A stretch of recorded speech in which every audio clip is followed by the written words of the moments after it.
Hojik Ladiba trying to Suba, Manipur Legislative Assembly gi, Ani Suba session, Nungju Mipam, Nasi Ayuk Puntra Matoidagi, Speaker Toksom Saitabar Singona preside to Hokre. Matang ta Agas Manga Pawa, Puna sitting Tramatoi Legataba Mipam Asigi, Nasi Aho Wonumita, Contratret Kaxing Assembly Constituency Dagi, Mari Suba State Assembly Election da Independent Mirep or in a Mai Paktuna, Kumjali Singama Samapan Maripu. Maridagi, Singh of Samapan Maripu Mapan, Papa, House Key member, Oramba, Yankom Tambal Singona Lakitabada, member Singna, Minute and 2 minutes left on Awaba Pontoki. Loinana, Lakitraba Socialist Lucingba Sigi, Imunungi Awaba Saruya. Asida Sunatana, Hoki Bajun, Unmapan Amasung Contra, Lonaba Ahinda, None District Manung Sanba, Marang Singda, Amukta Wakitriba Monda, Singing Kaibagi Togdokta, Amadi, July Taretasu. Perzolda, Singing Kaiduna, Lakidaba Singi, Awaba Masunungaitabasu Pontoki. Awaba Masunungaitaba Pontopa, ruling Benski Makadagi, Agriculture Minister T.S. Bishosi Singh BJP, Minister Awangong Newmai NPF, K.I. Joykisan JDU, M. Ramesor NPP, Amasung Congress Lucingba or Ibo Singh. Amadi Speaker Toksom Saitabra Singona Saruyaki. Masagi Sahi Modra Mari Sukraba, Lakidraba Yankom Tambal Singona, MLA Ama Woina Amasung, Socialist Lucingba, Amadi Activist Ama Woina Toroma Tabaxing Singtak, Mahak Wadi Yam Nangdaba, Tabakna Hena Tauba, Lucingba, Amani Hinasu Pongdong. Nasigi Mipanda, Chief Minister N. Biren Singogi Mo Sinduna, Agriculture Minister T.S. Bisoji Singona, Lisingani Kun Kunmatogi, Finance Account, Volume Number 1 Amasung 2. Appropriation Account Lisingani Kun Kumathoy. Account on a Glance Lisingani Taramapan Kun Amasung the Manipur Fiscal Responsibilities and the Budget Management Marisuba Amendment Ordinance Lisingani Kunithoy Manipur Ordinance Number 1 of 2022 Matang House of Putoki. Makhatana Business Advisory Committee BSC 2022 gi ani suba report putoktona House ki ayaba longna honarapada Opposition Congress ki KI Megachandra Singona sungsoi soidana yaufam thokpa Deputy Speaker BSC da yaugdabana lana satkiba natraga lawbo yabagi oithokpa leibana rule semdoknaba observation piki K Megachandra Singona hai BSC gi mifam pangthoknaba July 13 da notice thoki rule gi matungina Deputy Speaker di sungsoi soidana committee asigi member oigadabani state kharadadi Deputy Speaker BSC gi member oidaba yawi Manipur gi oina yaufam thokpadu yaugdrabanina lana ukiba yabana rule semdokpinaba wafam thamki Speaker Thoksom Saitabda Singona wafam adu khangle suggestion pibiu punna yangsan minasi haina phongdokpaga loinana BSC 2022 gi ani suba report adu ayaba pik Speaker Thoksom Saitabda Singona makha taba agenda lokhaladuna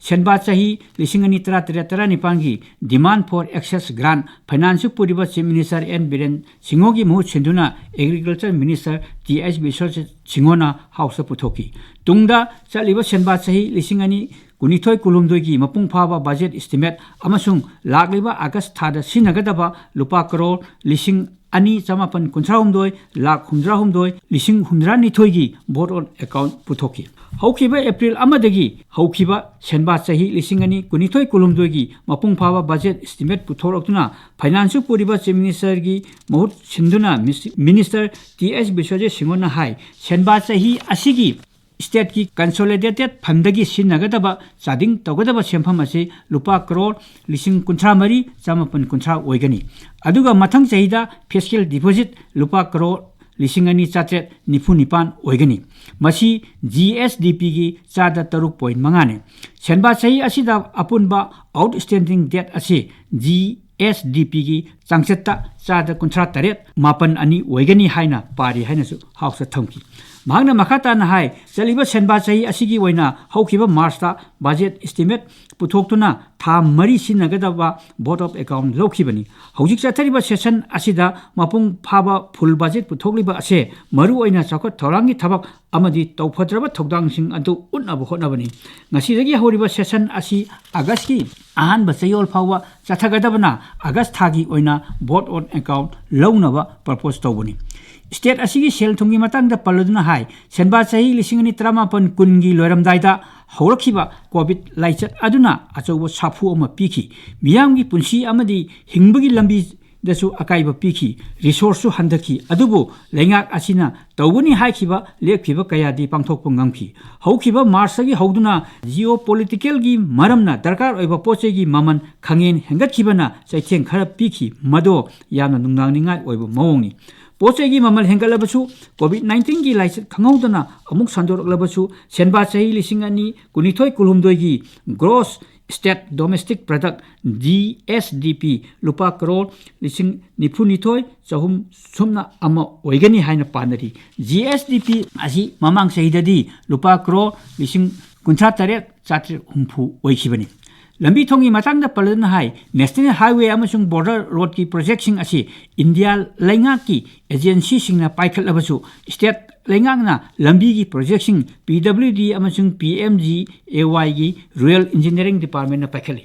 Imphal Kangchup Tamenglong लंबी असी मसक थोंगना खुमांग चौसले चादा हुंफु रोम लोइसलगले इम्फाल हाबलोंग रोड प्रोजेक्ट ना अतोप लाइफलाइन अमा पीरगनी उड़ान की मखादा लेबा इम्फाल मंडले फ्लाइट सही असी मनुंग हौरगनी सर्विस असिना लेबाक अनी की कल्चरल इकोनॉमिक अमदी मी अमगा अमगी मरक्ता अफबा मरी सेमगतपदा मतेंग पांगलगनी हाइनसु थाजबा पीखे मखाताना ngasi mifamna haukiba March kumari ahanba session hawada governor la ganesan na pikiba warol thagatpagi motion khanan nerum tungda opposition congress ki member ani kangujam Ranjit Singh Sugunu AC amasung Surya Kumar Okram Khangabok AC na pukhatkiba amendment ki matangda singok singchin tongdaraga ayaba piki Governor na pikiba warol adu thagatpagi motion move tawkiba minister da S Ranjan Singon hai issue kaya thinga miyamgi leingak amagi tangai phadaba leiki loinana covid laisatagi ngakthoknaba honakhiba kaya governor na pikiba warol aduda mayek sengna palli health care gi thabak chapchana lokhathi law and order gi fibam phagal anduna miyam ingna leinana ba yauna one on trakta akan bambiang sangki justice athu bada phangba ngamnaba lokhatpa yawa thau lokhaki national food security gi chakthum adumuk piduna lakhibagi wafam kaya yamna sengna governor ki warol aduda palli haina ju phongdoki LLI gi ising pinaba leptana honari Manipur Olympian Park semgotpa Delhi da ahum suba Manipur bhavan saba asina chingba kaya su governor ki warol aduna konsali haina lawi handak tribal nupi ama leibak asigi president oina khankhibasi ekoi punamaki chokthok chaningai ni haibagi observation su piki marakta pathaba tawduna chathagiba ngasigi mifamna motion adubu second tawkhiba sogatkiba minister Thongnongjam Basanta Kumar Singona hai governor gi warol aduna khwaidagi phaba mawongda development work khudingmak hojik chathariba paikhatliba scheme project kaya ningchina palli manung hanjana leiba khwaidagi sotharba miyoi kayana lenga ki scheme kaya ki kanaba phangle haina lawi haina su observation piki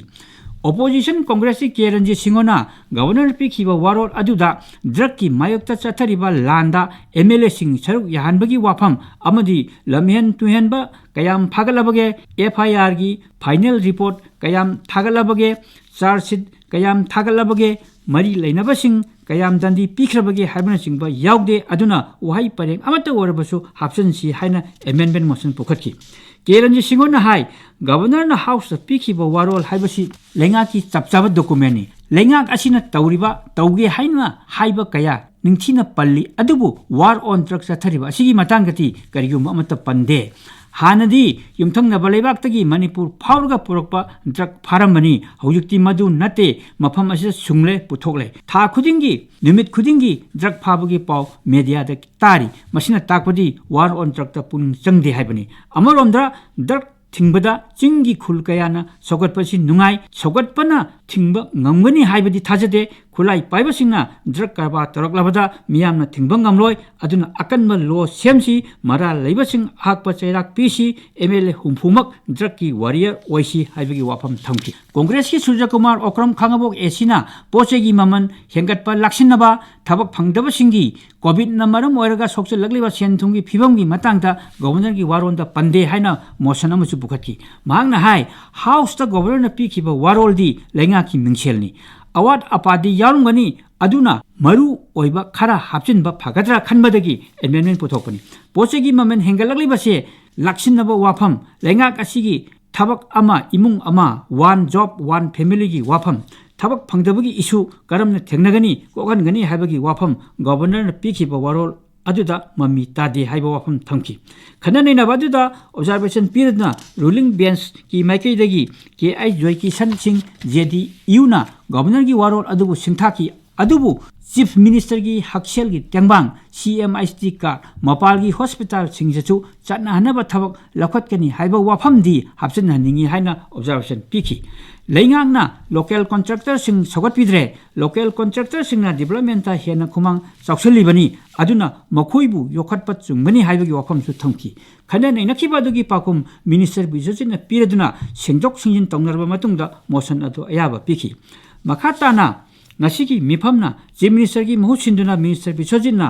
the court of criminal procedure Manipur third amendment bill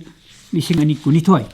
Manipur goods and services tax fifth amendment bill 2012 Manipur value added tax amendment bill 2012 मथंग मथंग house की अयाब लौरगा पुथोकी